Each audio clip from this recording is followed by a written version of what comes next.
حضور پاک صلی اللہ علیہ وآلہ وسلم کا یہ فرمانے علی شان الجنت تحت اقدام الامہات کہ جنت جو ہے وہ ماؤں کے قدموں تلے. تو جس جنت کی سب ہم خواہش رکھتے ہیں، کوشش کرتے ہیں، ماں کا اتنا مرتبہ ہے کہ وہ ماں کے قدموں تلے.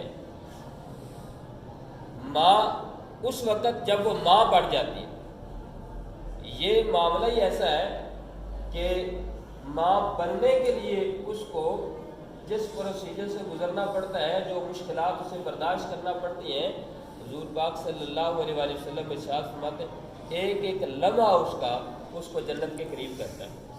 ایک ایک لمحہ بیٹے کے ماں کے پیٹ میں آنے سے لے کر ماں کے پیٹ سے باہر آنے تک، اور 2 سال اس کے بعد تک، اور اس کے بعد بھی جب تک ماں بچے کی تربیت کرتی ہے، ایک ایک لمحہ ماں کو جنت کے قریب کرتا چلا جاتا ہے، یہاں تک کہ وہ جنت ماں کے قدموں تلے آ جاتی ہے.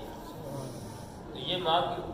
اس کے بعد جب پھر بھی اللہ تعالیٰ کسی کو آزماتا ہے، یہ اللہ کی بندی بیماری میں تھی، ایک آزمائش میں تھی، تکلیف میں تھی، دنیا سے چلی گئی، علاج کرواتے دنیا سے چلی گئی.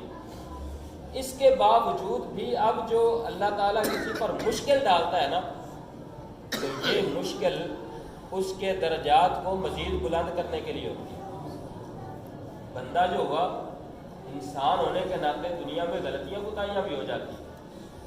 تو یوں سمجھ لیں کہ جب